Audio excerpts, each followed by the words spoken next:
बिस्मिल्लाहिर्रहमानिर्रहीम। Today's topic of discussion is stand up discussion. तो आज की इस वीडियो के अंदर हम फोरेंसिक मेडिसिन के स्टैंड अप पेपर को डिस्कस करने वाले हैं और ये stand up paper Allama Iqbal medical college का है। कहती है कि Allama Iqbal medical college, QMC national medical college और I think Rawalpindi medical college है और सिम्स हैं, इनके जो एचओडीज होते हैं जो स्टैंड अप बनाते हैं, इसमें से प्रॉफ में कोई ना कोई क्वेश्चन ज़रूर आ जाता है। तो आज की इस वीडियो के अंदर हम फोरेंसिक मेडिसिन का इलामा इकबाल मेडिकल कॉलेज का स्टैंड अप पेपर डिस्कस करने वाले हैं। ठीक है, आई थिंक ये सैम्पल पेपर है तो उसको डिस्कस करने वाले हैं। आपको पता नहीं नज़र आ रहा होगा या नहीं नज़र आ रहा होगा, तो खैर है, चलो। और अगर आप भी चाहते हो कि हम भी किसी स्टैंड अप पेपर की डिस्कशन करें तो आप मुझे सेंड कर सकते हो ड्राइव लिंक में, इसी वीडियो के कमेंट सेक्शन में आप सेंड कर सकते हो। तो पहला क्वेश्चन स्टार्ट करते हैं फोरेंसिक मेडिसिन का। ये है स्टैंड अप एग्जामिनेशन 2021 से तरह फोकस नहीं हो पा रहा। ओके, सबसे पहला जो क्वेश्चन है, an archaeologist found a human skull at Mohenjodaro which was sent to forensic anatomist to establish the identification. How do you determine the race from the skull? अगर स्कल मिली और स्कल से किसी बंदे की रेस का पता चलाना है तो फिर हम किस तरह से मालूम कर सकते हैं? सबसे इंपॉर्टेंट पैरामीटर जो स्कल से मिलता है जिससे आप रेस को डिटरमिन कर सकते हैं, उसका नाम है सैफलिक इंडेक्स। सैफलिक इंडेक्स होती है क्या, स्कल के जो ब्रेड्थ होती है और उसकी लेंथ होती है, इसकी रेशियो को सैफलिक इंडेक्स बोलते हैं। डोली को सैफलिक, ब्रैकी सैफलिक और मिसैटी सैफलिक होता है। तो इसको हम शहबाज से इसके आंसर को ढूंढ लेते हैं। ओके, तो इनको बोन मिली थी और बोन से रेस की आइडेंटिफिकेशन कैसे होती है? ओके, तो पहला इंपॉर्टेंट है वह सैफलिक इंडेक्स होता है। सैफलिक इंडेक्स नेग्रो के अंदर 70 से लेकर 74.9 होता है। डेट मींस नेग्रो के अंदर antero posterior length of skull काफ़ी ज़्यादा होती है। That is why this is called dolichocephalic और लॉन्ग हेडेड। यूरोपियन के अंदर जिसको हम कॉकेजियर्ड्स बोलते हैं, उनके 75 से लेकर 79 आता है, जिसको मिजाटी सैफलिक या मीडियम लॉन्ग हेडेड बोलते हैं। मंगोल के अंदर एंटीरो पोस्टीरियर डायमीटर काफ़ी ज़्यादा कम होता है। जितना एंटीरो पोस्टीरियर डायमीटर कम होगा उतना ज़्यादा सैफलिक इंडेक्स ज़्यादा होगा। तो मंगोलियन का ब्रैकेसेफलिक या राउंडेड या शॉर्ट हेडेड होता है। ठीक है, जो इंडिया पाकिस्तानी होती है वो कॉकेजियन वैरायटी के होते हैं, यानी इस वैरायटी में बिलोंग करते हैं। इनकी एक्सट्रीमिटी नॉर्मल होती है, राउंडेड हेड होते हैं। ठीक है, ओके। तो ये आइडेंटिफिकेशन ऑफ रेस आपने इस तरह से मालूम कर लेना है। लेकिन यहाँ पे 5 नंबर का ये क्वेश्चन पूछा गया है, तो आप कंप्लीट इसको कैसे लिखोगे? तो आपको मैं इसका एक अच्छा वाला आंसर दिखा देता हूँ। सैफलिक इंडेक्स के अलावा और भी चीज़ें होती है जिससे आप रेस की डिटर्मिनेशन कर सकते हो। ये तो जनरल अपीयरेंस है, ये नहीं पूछा। स्केलेटल कैरेक्टरिस्टिक्स है, तो ये पूरा टेबल आप छाप देना क्योंकि 5 नंबर का पूछा है तो फिर आपको काफ़ी सारे पॉइंट्स लिखने पड़ेंगे। सैफलिक इंडेक्स आपको बता चुका हूँ, नेग्रो के अंदर, कॉकेजियर्ड्स के अंदर और मंगोलॉइड्स के अंदर। ये तो इंपॉर्टेंट है, कुछ इस तरह के फार्मूले पुट कर देना। ठीक है, स्कल से, जो स्कल से रिलेटेड होते हैं, लाइक सैफलिक इंडेक्स आपको बता चुका हूँ। हाइट इंडेक्स है, हाइट ऑफ स्कल और लेंथ ऑफ स्कल है। नेजल अपर्चर है और विड्थ और उसकी हाइट होती है। रेडियस और ह्यूमरस को छोड़ दो, इन सबको छोड़ दो। जो पहले जो 3 पैरामीटर्स होते हैं ये स्कल के लिए अप्लाई होती है। ओके, तो जो हाइट इंडेक्स है, ठीक है, नेजल इंडेक्स है, ये स्कल के लिए अप्लाई होती है। Brachial index, crural index, femoral index, intermembral index, ये स्कल के ऊपर अप्लाई नहीं होते। ये वाला पॉइंट स्कल के ऊपर अप्लाई हो रहा है। नैरो एंड इलोंगेटेड है, बाकी इनके पॉइंट है। फोरहेड, ऑर्बिट्स, नेजल अपर्चर, ठीक है, फेस है, हार्ड पैलेट है, अपर एक्सट्रीमिटी है और लोअर एक्सट्रीमिटी है। बहुत सारे स्टूडेंट को याद करने में बहुत ज़्यादा मुश्किल आती है कि किस तरह से याद करें, तो फुल रट्टे वाली इन्फॉर्मेशन है। पहले मैं इसको जूम कर लूँ। ओके, उम्मीद है कि आपको सही तरह से अब नज़र आ रहा होगा। तो बहुत सारे स्टूडेंट कहते हैं कि उसको याद किस तरह से करना है, तो आप तरतीब से लेके चलो। पहले ओवरऑल बात होगी स्कल की, फिर स्कल के बाद आता है माथा, फिर माथा के बाद ऑर्बिट आती है, ऑर्बिट के बाद नेजल अपर्चर और नेजल अपर्चर के लैटरली आपको फेस देखने को मिलता है। और फेस का यानी ओरल कैविटी में हार्ड पैलेट होगा, फिर अपर और लोअर लिम्स वाली कहानी आ जाएगी। ठीक है, और जो ओके, तो स्कल और फोरहेड को आपने थोड़ा सा कम डोमिनेट करना है, यानी नैरो और इलोंगेटेड और स्मॉल और कंप्रेस्ड बना देना है। ऑर्बिट को स्क्वायर और नेजल अपर्चर को ब्रॉड बना देना है। फेस में जो लोअर जा होगा वो प्रोजेक्टिंग होगा। ओके, तो ये वाले इनको पॉइंट्स बना के आराम से कर सकते हो। ये तो बॉल पॉइंट ही खत्म हो गया। ठीक है, ओके, तो ये वाले पॉइंट्स हैं, इनको आप तरतीब से कर सकते हो। अपर लिम्स और लोअर लिम्स, जो अपर लिम्स होते हैं कहने का मतलब बॉडी से बड़े हुए होते हैं, लोअर लिम्स भी, इसमें से जो लेग वाला पोर्शन है वो थाई से बड़ा होता है। ठीक है, यानी जो एंटीरियर पोर्शन होता है या जो डिस्टल पोर्शन होता है वो प्रॉक्सिमल पोर्शन से बड़ा होता है। तो ये स्कल से आप मालूम कर सकते हो, लेकिन अपर और लोअर लिम्स वाले डिफरेंस ना लिख देना इसके अंदर। ठीक हो गया, अब नेक्स्ट क्वेश्चन की तरफ आ जाते हैं। Okay okay, unknown dead body of a young mail was found in the park. अच्छा, पहला क्वेश्चन तो हो गया पर्सनल आइडेंटिटी का, क्योंकि यहाँ से क्वेश्चन आता है। अब दूसरा क्वेश्चन ये आई थिंक ये थैनाटोलॉजी का है। ठीक है, तो रिगर मोटिव सब चीज़ें बताई हुई है। What is the probable time since death based upon above finding. अब थैनाटोलॉजी के अंदर फाइंडिंग को देख के टाइम पूछेगा, हालांकि हम टाइम, ठीक है, तो टाइम देख के हम फाइंडिंग को याद रखते थे। ठीक है, तो ये उल्टा पूछा हुआ है। तो बॉडी क्या है? वार्म है, वार्म टू टच है। ठीक है, क्वाइट वार्म है। लिम्स फ्लैसिड है, ओके, सॉरी फॉर इंटरप्शन। अच्छा, हमने जो फाइंडिंग को नोट करते हैं तो वही कह रहे थे कि जो राइगर राइगर मोटिस होती है वो प्रॉक्सिमल डिस्टल सेपरेट होता है, पहले प्रॉक्सिमल से फिर डिस्टल की तरफ जाती है आईलिड्स के अंदर, और जाके स्पेसिफिकली लोअर जाके मसल्स के अंदर राइगर मोटिस हो चुकी थी। तो मोस्ट प्रोबेबली जो टाइम सिंस डेथ होगा वो होगा 4 to 5 आवर्स होगा। ठीक हो गया, तो आपने प्रोबेबल टाइम सिंस डेथ का पता चला लेना 4 to 5 आवर्स वाला, और इस टेबल को रट्टा मार लेना। पहले आईलिड्स में 3 से लेकर 4, फिर 4 से लेकर 5, फिर 5 से लेकर 7, 7 से 9, 9 से 11 और 11 से 12।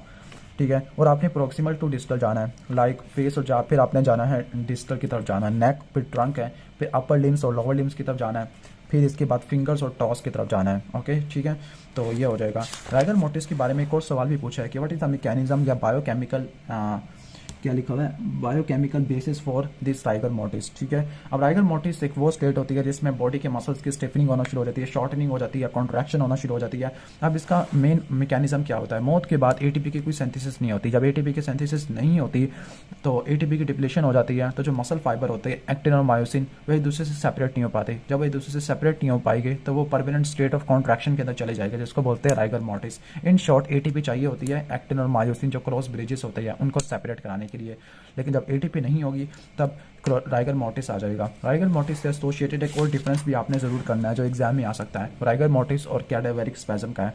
राइगर मोटिस क्या होती है, राइगर मोटिस के अंदर मौत के बाद मसल्स की क्या होती है, स्टिफनिंग होती है। लेकिन कैडावेरिक स्पैज्म में होता है कि मौत से पहले वो बंदा कोई काम कर रहा था और मौत से पहले जो मसल्स सही तरह कॉन्ट्रैक्ट कर रहे थे तो वो मौत के बाद वैसे के वैसे अकड़ जाती है, तो उसको कैडावेरिक स्पैज्म बोलते हैं। Rigor mortise in short rigor mortise मौत के बाद होती है। कैडावेरिक स्पैज्म एंटी मॉर्टम पीरियड से एग्जिस्ट करता हुआ पोस्टमार्टम पीरियड तक जाता होता है। ठीक है, यानी ये पोस्टमार्टम पीरियड है, ये एंटी मॉर्टम फिनोमिना है। ओके, इसका मेन वजह होती है कि एटीपी की डिप्लेशन हो गई है, इसकी कोई वजह अभी तक पता नहीं है। लेकिन असल में होता यह है कि जो इमोशनल स्ट्रेस था मौत के टाइम के ऊपर, वो अपने मसल्स को यूज़ कर रहा था फॉर कॉन्ट्रैक्शन। जो मसल कॉन्ट्रैक्शन में रह गए थे तो वो कॉन्ट्रैक्टेड ही रहेंगे और उनमें स्टिफनिंग आ जाएगी, तो उसको कैडावेरिक स्पैज्म बोलते हैं। जो डिग्री ऑफ स्टिफनेस कैडावेरिक स्पैज्म में ज़्यादा होती है। राइगर मोटिस तमाम डेथ में देखने को मिलती है। कैडावेरिक स्पैज्म उन सडन डेथ में जिसमें इमोशनल स्ट्रेस देखने को मिलता है। ड्यूरेशन ऑफ स्टे ये 12 से लेकर 24 घंटे तक एक्सटेंड करती है और ये मौत के कुछ घंटे के बाद ऐसे स्टार्ट होती है, लेकिन रिप्लेस हो जाती है बाय राइगर मोटिस। वैसे कंटिन्यू तो मौत से पहले भी होती है। ये वॉलंटरी और इनवॉलंटरी मसल सबको इन्वॉल्व करती है। कैडावेरिक स्पैज्म सिर्फ उन मसल्स को यूज करेगी जो मौत से पहले एक्शन के अंदर थे। अदर मेथड्स ऑफ यानी कौन कौन सी कंडीशन राइगर मोटिस को सिमुलेट करती है, रिजेंबल करती है। हीट स्टिफनिंग है, कोल्ड स्टिफनिंग है, गैस स्टिफनिंग है। और इसकी मेडिको लीगल इंपॉर्टेंस क्या है, टाइम सिंस डेथ, और उसकी मेडिको लीगल इंपॉर्टेंस है cause and manner of death. Okay, तो आप ये वाला टेबल तैयार कर लेना, ये वाला टेबल तैयार कर लेना, राइगर मोटिस और कैडावेरिक स्पैज्म वाला, और मैकेनिज्म ऑफ राइगर मोटिस है। तो ये थैनाटोलॉजी में से भी एक क्वेश्चन कवर हो गया है। अब जो नेक्स्ट क्वेश्चन है देख लेते हैं। 16 ईयर ओल्ड, आई थिंक आपको शायद विजिबल नहीं होगा। 16 year old boy committed suicide by taking wheat pills. His teacher, friend and family member was interviewed to know. अच्छा, सुसाइडल केस में जो ऑटोप्सी वगैरह परफॉर्म की जाती है उसको बोलते हैं साइकोलॉजिकल ऑटोप्सी। वैसे ये ट्रू ऑटोप्सी नहीं होती, ये सिर्फ इन्वेस्टिगेशंस होती है इस बंदे की दिमागी हालत को जांचने के लिए, क्या वाकई इसने सुसाइड की थी या किसी ने उसको मारा था। ठीक है, तो ये साइकोलॉजिकल ऑटोप्सी के बारे में है। तो जो साइकोलॉजिकल ऑटोप्सी होती है ट्रू ऑटोप्सी नहीं होती, बल्कि ये इन्वेस्टिगेटिव प्रोसीजर होता है ताकि हम उस बंदे के मेंटल कंडीशन का पता चला सके कि मौत से पहले ठीक ठाक था या उसने खुद जानबूझ के सुसाइड किया है। तो इसमें इंफॉर्मेशन गैदर करते हैं उसके पर्सनल डॉक्यूमेंट से, उसके पुलिस और मेडिकल रिकॉर्ड से, या उसके या फैमिली मेंबर से, फ्रेंड से, या दूसरे बंदों से जिसके साथ उसने कांटेक्ट किया था, तो उनसे इंटरव्यू लेते हैं। तो ये स्पेशलाइज्ड केस होता है in the case of allies suicide. Okay, तो इस टाइप की ऑटोप्सी का नाम पूछा है साइकोलॉजिकल ऑटोप्सी है। और फिर मेडिको लीगल ऑटोप्सी के 5 ऑब्जेक्टिव पूछे हुए हैं। ओके, तो मेडिको लीगल ऑटोप्सी के ऑब्जेक्टिव क्या क्या होते हैं, कॉज ऑफ डेथ का पता चलाना, मोड ऑफ डेथ का पता चलाना, मैनर ऑफ डेथ का पता चलाना, आइडेंटिटी ऑफ डिजीज है, टाइम सिंस डेथ है, एविडेंस कलेक्ट करना ताकि आप ऑब्जेक्ट को आइडेंटिफाई करो और क्रिमिनल को आइडेंटिफाई करो, इंजरी को डॉक्यूमेंट करना और ये पता चलाना कि इंजरी किस तरह से होती है, रेलिवेंट ऑर्गन को या विसरा को या टिश्यू को रिटेन कर लेना, प्रिजर्व कर लेना। ओके, और ये पता चलाना कि कोई जो डिसीज बन रहा था कोई ट्रीटमेंट तो नहीं ले रहा था। ठीक है, और लाइफ बर्थ और वायबिलिटी का इशू को डिटरमिन करना। तो ये सारे ऑब्जेक्टिव होते हैं फॉरेंसिक या मेडिको लीगल ऑटोप्सी के। एग्जाम में कभी कभार मेडिकल और मेडिको लीगल ऑटोप्सी का फ़र्क आ जाता है। तो मेडिकल ऑटोप्सी को academic autopsy, hospital autopsy, clinical autopsy, pathological autopsy बोलते हैं। फॉरेंसिक ऑटोप्सी को मेडिको लीगल ऑटोप्सी या पोस्टमार्टम एग्जामिनेशन बोलते हैं। मेडिकल ऑटोप्सी में कंसर्न लेना ज़रूरी है, इसमें कंसर्न लेना नहीं लेते। पाकिस्तान में ज़्यादातर फॉरेंसिक ऑटोप्सी परफॉर्म की जाती है। इसमें आपको प्रॉपर लीगल अथॉरिटी लेटर चाहिए होता है, इसमें नहीं चाहिए होता। ये कंप्लीट होती है, ये कंप्लीट यानी कंप्लीट भी हो सकती है। इसके ऑब्जेक्टिव होती है क्लिनिकल डायग्नोसिस बनाना या फिर डायग्नोसिस को कंफर्म करना, लेकिन इस केस में इसके objective cause, mode, manner, identity, ये सब चीज़ें होती है। ओके, क्वेश्चन नंबर 4 की तरफ आते हैं। इन शॉर्ट अभी तक हमने पर्सनल आइडेंटिटी के क्वेश्चन को कवर कर लिया है। इसके अलावा जो सेकंड क्वेश्चन था वो राइगर मोर्टिस यानी थैनाटोलॉजी का था। थर्ड क्वेश्चन ऑटोप्सी से भी हो गया। अब इनके क्वेश्चन तो खत्म हो गया। ओके, अब फोर्थ क्वेश्चन है कि dead body of adult mail. अब ये वाला क्वेश्चन ट्रोमेटोलॉजी से आया हुआ है और ये सुसाइडल और होमिसाइडल कट थ्रोट के दरमियान डिफरेंस पूछ रहा है और ये डिफरेंस बहुत ज़्यादा आता है, तो इसको अच्छे तरीके से तैयार कर लेना। ठीक है, मैं कुछ तरीका चीज़ें बता दूँगा, इसको याद किस तरह से करना है। तो सबसे पहले साइड ऑफ नेक है, थोड़ी सी कॉमन सेंस यूज़ करनी है। जो होमिसाइडल होता है, जिसने इस केस में किसी बंदे ने दूसरे बंदे का कत्ल करना है, तो वो किसी साइड के भी कर सकता है, चाहे वो लेफ्ट या राइट है। लेकिन जो सुसाइडल होता है, वो जो राइट हैंडेड है ना, तो वो अपने लेफ्ट साइड पे हमला करना ज़्यादा कोशिश करता है। ठीक है, आप खुद करके देख लो, अगर आपने सुसाइड करनी है तो आप लेफ्ट साइड से चलाना पसंद करोगे, ना कि राइट साइड से, क्योंकि वो सही तरह एंगल बन ही नहीं पाता। ठीक है, लेवल ऑफ वुंड। अब जो होमिसाइडल होता है, जो थायराइड कार्टिलेज या ट्रैकिया को उर्दू में शायद नरखरा बोलते हैं। ओके, तो जो होमिसाइडल होता है वो थायराइड कार्टिलेज से बिलो होता है, लेकिन ये अबव होता है थायराइड कार्टिलेज से। इसके बाद जो दो चीज़ें पॉजिटिव आती है होमिसाइडल के अंदर, जब जाहिर है कि एक बंदा दूसरे बंदे को कत्ल करेगा, तो जिसका कत्ल करना होता है तो वो अपने आप को डिफेंस तो करेगा ना, तो जो डिफेंस वुंड होते हैं होमिसाइडल में आएगी। ओके, और जो मौत होती है वो होमिसाइडल के केस में, वैसे सुसाइडल में भी होती है। ओके, तो कैरोटिड आर्टरी की जो इंजरी होती है वो भी आपको होमिसाइडल में देखने को मिलती है। ठीक है, जबकि सुसाइडल कट थ्रोट में वो बंदा पागल थोड़ी है कि अपने कैरोटिड आर्टरी को लाइगेट करके अपने आप को काफ़ी पेन देगा। ठीक है, तो कैरोटिड आर्टरी की इंजरी और डिफेंस कट्स ये होमिसाइडल कट थ्रोट में देखने को मिलते हैं। ठीक है, और क्लॉथ्स की इन्वॉल्वमेंट भी हमें होमिसाइडल में देखने को मिलती है, क्योंकि जब वो अपना बचाव करेगा तो उसके कपड़े भी फट जाएंगे। बाकी सब चीज़ें नेगेटिव होती है, यानी ये जो चीज़ें पॉजिटिव थी वो सुसाइडल में नेगेटिव होगी, लेकिन जो सुसाइडल में पॉजिटिव होती है, हेजिटेशन कट्स होती है, टेलिंग ऑफ वुंड होता है, ये भी आपको सुसाइडल में देखने को मिलता है। इसके अलावा कैडावेरिक स्पैज़म है, ये भी आपको सुसाइडल में देखने को मिलेगा। ओके, ठीक है, तो तीन चीज़ें आपको सुसाइडल में पॉजिटिव देखने को मिलती है, hesitation wound, telling of wound और कैडावेरिक स्पैज़म। जबकि जो दो चीज़ें हैं, तीन चीज़ें हैं, वो पॉजिटिव देखने को मिलती है होमिसाइडल में, लाइक क्लॉथ्स की इन्वॉल्वमेंट है, इंजरी टू कैरोटिड आर्टरी है और इसके साथ डिफेंस कट्स हैं। बाकी लेवल को और साइड ऑफ नेक को याद रख लेना। तो उम्मीद है कि मैंने आपको थोड़ा बहुत तो आसान बना दिया होगा।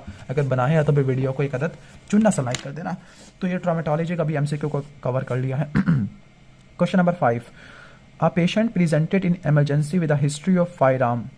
वैसे हमने कहा था कि ट्रोमेटोलॉजी से एक SCQ आता है, लेकिन यहाँ से दूसरा SCQ आ गया है। असल में अगर आप इस पेपर में देखो तो टोटल 10 SCQ है, हालांकि प्रॉफ में 9 आते हैं, तो इस पर इसने कांटा लगाया हुआ है, लेकिन हम फिर भी पढ़ लेते हैं। A patient is presented in emergency with history of fire arm injury है और बुलेट 2 फीट के डिस्टेंस से फायर की गई है। ओके, तो what is the feature of entry of wound. क्या क्या एंट्री वुंड के फीचर आना शुरू हो सकते हैं अगर 2 फीट से गोली चलाई गई है। ओके, ठीक है,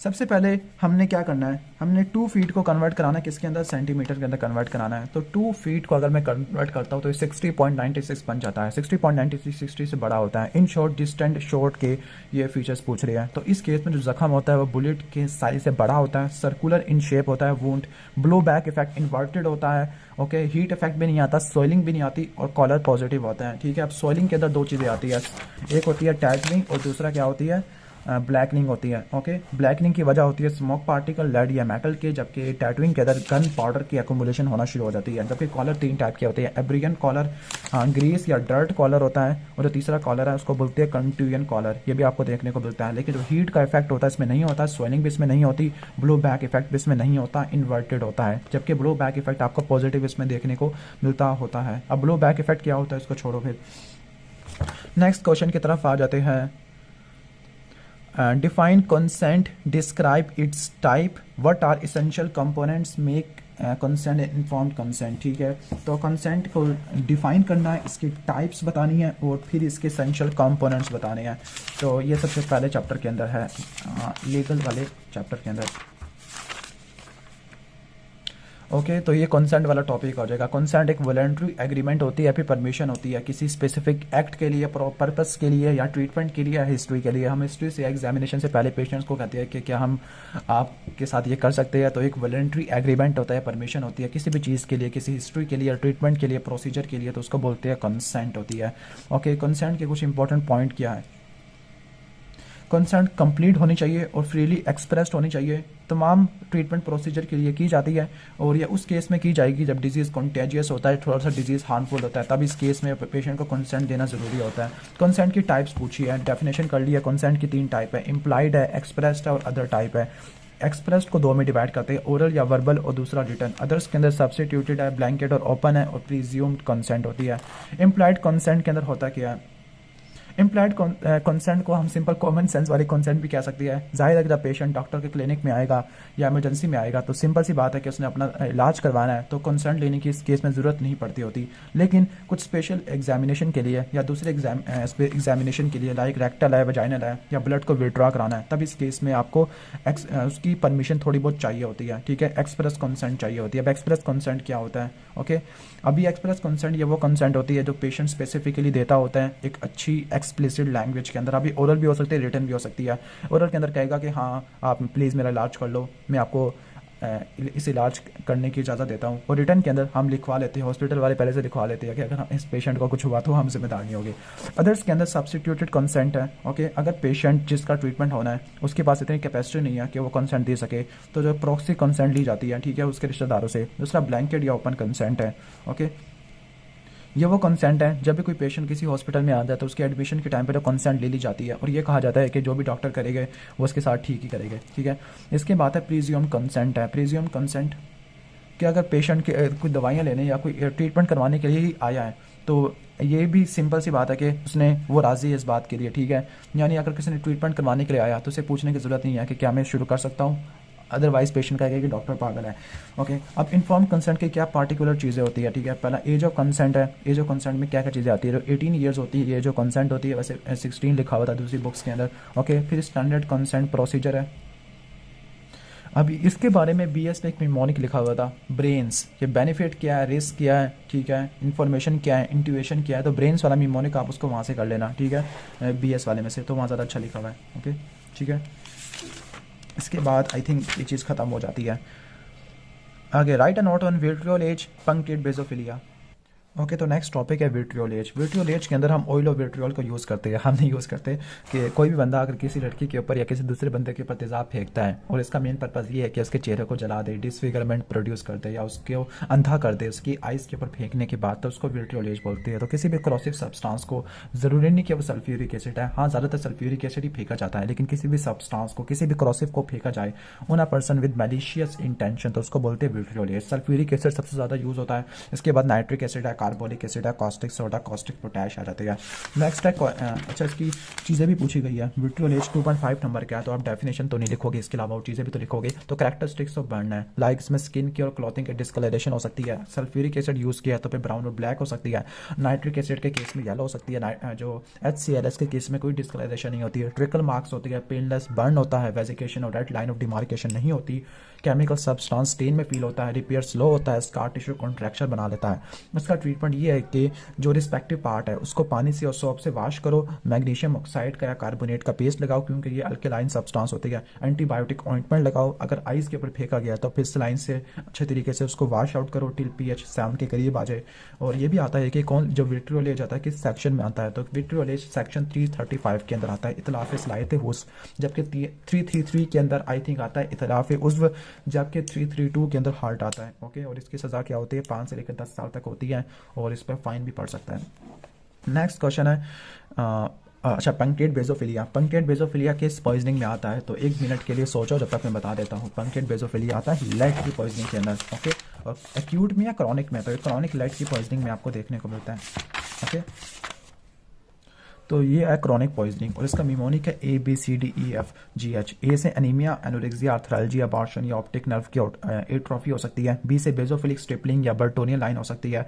सी से कोलिक कॉन्स्टिपेशन, कोप्रोपोरफायरिन एक्सेस हो सकता है। डी से ड्रॉप हो सकता है, रिस्ट और फुट ड्रॉप हो सकता है। ई से बनता है एन्सेफलोपैथी जिसको लैटिन एन्सेफलोपैथी बोलते हैं। एफ से फेशियल पैलर हो जाएगा। जी से बनेगा गोनेडल डिसफंक्शन या गाउट लाइक पिक्चर जिसको बोलती है सैचुराइन गाउट। एच से हाइपरटेंशन, हेडेक, हेलुसिनेशन, हाइपरेस्थेसिया हो जाएगा। आई से इंपॉर्टेंस, इनफर्टिलिटी, इंसोम्निया और इरिटेबिलिटी हो सकती है। तो ये निमोनिक को तैयार कर लेना, तो ये आपकी क्रॉनिक लेड पॉइजनिंग हो जाती है। अब इसने डिटेल से पूछा है कि जो पेंक्रिएट बेजोफिलिया होता है क्या, तो आई थिंक इस किताब में इतना सही तरह लिखा हुआ नहीं है। तो आरबीसी के अंदर इओजिनोफिलिया कंटेंट काफ़ी ज़्यादा हो, इओजिनोफिलिया बल्कि बेजोफिलिया ज़्यादा होना शुरू हो जाता है आरबीसी के अंदर, तो उसको बोलते हैं हम पेंक्रिएट बेजोफिलिया। शहबाज के अंदर ज़्यादा अच्छे तरीके से लिखा हुआ है, तो आप इसको वहाँ से तैयार कर लेना।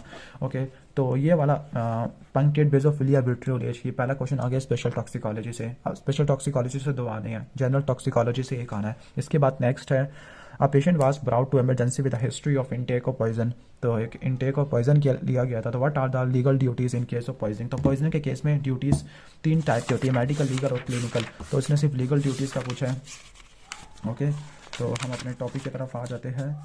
ये है ड्यूटीज़ ऑफ मेडिकल प्रैक्टिशनर। तो मेडिकल ड्यूटी में पेशेंट की लाइफ को बचा लेना और उसके रिलेटिव को बता देना। लीगल ड्यूटी बहुत ज़्यादा है, जबकि तीसरी क्लिनिकल ड्यूटी आई थिंक इसमें ज़्यादा अच्छे तरीके से लिखा हुआ है शहबाज के अंदर, तो हम शहबाज से इसको तैयार कर लेंगे। Duties of medical practitioner general toxicology में मेनली गैस्ट्रिक लेवेज, एंटीडोट या फिर लीगल ड्यूटीज़ वगैरह ये सब चीज़ें आ जाती है। तो आप इन तीनों चीज़ों को अच्छे तरीके से तैयार कर लेना। ओके, ठीक है।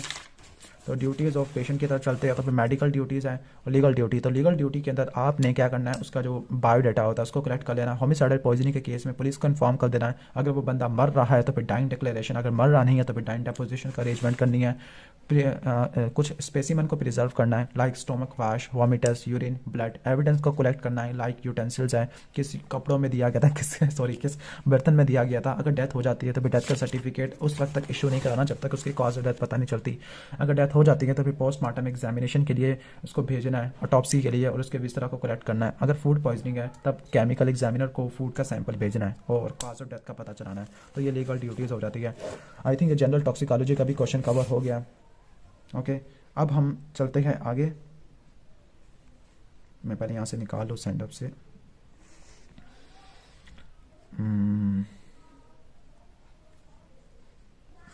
ठीक है, तो जनरल टॉक्सिकोलॉजी के भी हमने क्वेश्चन कवर कर लिया है। लीगल ड्यूटी 5 नंबर की है तो भी सारा लिख लेना। अब एक और स्पेशल टॉक्सिकोलॉजी का क्वेश्चन आ गया है, और जब भी चारी डेट पोस्टमार्टम स्टेनिंग आ जाए तब आपने कार्बन मोनोऑक्साइड की तरफ जाना है। ठीक है, तो डायग्नोसिस क्या होगा, कार्बन मोनोऑक्साइड है, और ऑटोप्सी फाइंडिंग बहुत ज़्यादा आती है, इसको ना छोड़ना। कार्बन मोनोऑक्साइड है, ऑर्गेनोफॉस्फेट है। ठीक है, तो इनके ओपियाइड्स के भी कभी कभार पिन पॉइंट पीपल दे के आपको पूछ लेगा। ओके, तो हम चलते हैं कार्बन मोनोऑक्साइड वाले टॉपिक की तरफ। कार्बन मोनोऑक्साइड वाला टॉपिक क्या है, एस्फिक्सेंट वाली कैटेगरी से बिलोंग करता है। ठीक है, तो इनके डिफरेंट कंसंट्रेशन के ऊपर क्या इफेक्ट होती है। लाइक 60 के ऊपर एडिमा हो जाएगा, 70 के ऊपर बंदा मर जाएगा, 40 से लेकर 50 के ऊपर चेरी रेड म्यूकोजा देखने को मिलता है, 20 से लेकर 40 तक हेडेक, एक्सर्शनल डिस्निया वगैरह देखने को मिलता है, 0 से लेकर 10% कार्बोक्सी हीमोग्लोबिन के ऊपर कुछ ऐसा खास नहीं देखने को मिलता। एग्जाम इसकी पोस्टमार्टम फाइंडिंग पूछी गई है, तो पल्मोनरी एडिमा और सेरेब्रल एडिमा तो आपने रट्टा मार लो उसको। ठीक है, और इसके अलावा postmortem lividity cherry red mucosa की नजर आती है 40 से लेकर 50, वैसे यहाँ पे 30 लिखा हुआ है। ओके, एनॉक्सिक ब्लैबिंग होती है स्किन के ऊपर, जो एरियाज फ्रिक्शन रखते होते हैं। विसरा, चेरी रेड म्यूकोजा होती है, सीरस एफुयन होती है, सेरिब्रल और रेस्पिरेटरी पल्मोनरी एडिमा होता है। स्पेसिमन कौन सा प्रिजर्व करना है, peripheral blood in case of living, लेकिन अगर डेड हो गया तो फिर ब्लड दोनों साइड्स ऑफ हार्ट से, राइट और लेफ्ट से भी बोन मैरो का सैंपल लेना है, और ट्रैकिया का भी सैंपल लेना है फॉर एनी कोल पार्टिकल।